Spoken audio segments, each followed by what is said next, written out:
সিরাজগঞ্জের রায়গঞ্জে আয়নাঘর থেকে অক্ষত অবস্থায় মুক্তি পেলেন শিল্পী খাতুন ও আব্দুল জব্বার। শুক্রবার উপজেলার চান্দাইকোনা ইউনিয়নের সোনারাম পূর্বপাড়া গ্রামে এমন ঘটনা ঘটে। মুক্তিপ্রাপ্ত শিল্পী খাতুন চান্দাইকোনা ইউনিয়নের লক্ষ্মী বিষ্ণুপ্রসাদ গ্রামের মনসুর আলীর স্ত্রী ও বৃদ্ধ আব্দুল জব্বার একই ইউনিয়নের পূর্ব পাইকপাড়া গ্রামের মৃত রুস্তম শেখের ছেলে। ভিকটিম ও পুলিশ সূত্রে জানা যায়, ফিল্মি কায়দায় শিল্পী খাতুন ও আব্দুল জব্বারকে তুলে নিয়ে সংঘবদ্ধ চক্র চান্দাইকোনা ইউনিয়নের সোনারাম পূর্বপাড়া গ্রামের জহুরুল ইসলামের পুত্র সুমনের বাড়ির আয়নাঘরে আটক করে রাখে। দীর্ঘ 6 মাস জিম্মি থাকার পর বৃহস্পতিবার রাত 3টার দিকে তারা মেঝে খুঁড়ে সুড়ঙ্গ পথ বের হয়। আয়না ঘরে ফেলে রাখা একটা কাঁচি দিয়ে দেয়ালের পাশে একটু একটু করে খুঁড়ে তারা মেঝেতে সুড়ঙ্গ তৈরি করে আয়না ঘর থেকে বের হয়। পরে পুলিশের কাছে গিয়ে লোমহর্ষক অপহরণের তথ্য দেন তারা। আপনি কি দেখলেন? এটা প্রোডাক্ট অফ কপি। আমরা যে ভিডিওতে আয়না ঘর দেখেছিলাম, সেম এখানে সেই আদলে আয়না ঘরের মতো দুটি কক্ষ তৈরি করা আছে। আমি ভিতরে গিয়েছিলাম, সুরঙ্গ দেখেছি। সেখানে একটি টয়লেটও আছে। টয়লেটটা অপরিষ্কার, নোংরা। দীর্ঘদিন এখানে কোনো মানুষকে নির্যাতন করা হয়েছে, এরকম চিত্র আমরা পেয়েছি। তাদের দেয়া তথ্য মতে পুলিশ, সেনাবাহিনী, সংবাদকর্মী সহ বিভিন্ন আইন শৃঙ্খলা বাহিনীর সদস্যরা শুক্রবার সকালে ঘটনাস্থলে গিয়ে আয়নাঘরের সন্ধান পান। সেখানে তারা চেতনানাশক ওষুধের এম্পল, সিরিঞ্জ ও অন্যান্য প্রামাণ্য সরঞ্জাম প্রত্যক্ষ করেন। এ সময় চক্রের এক সদস্য নাজমুল ইসলাম তালুকদার আরাফাতকে জিজ্ঞাসাবাদের জন্য গোয়েন্দা বাহিনীর লোকজন তুলে নিয়ে যায়।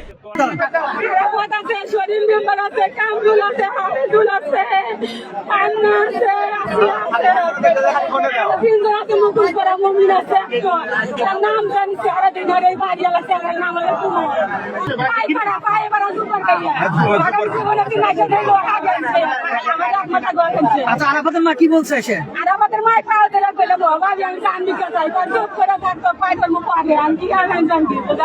আপনি রেখে কি বলতো?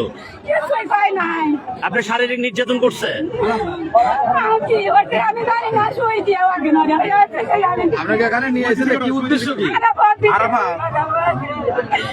এ ব্যাপারে রায়গঞ্জ থানার অফিসার ইনচার্জ আসাদুজ্জামান আসাদ জানান, নিখোঁজ দুজনের পরিবারের পক্ষ থেকে অভিযোগ দেওয়া হয়েছিল।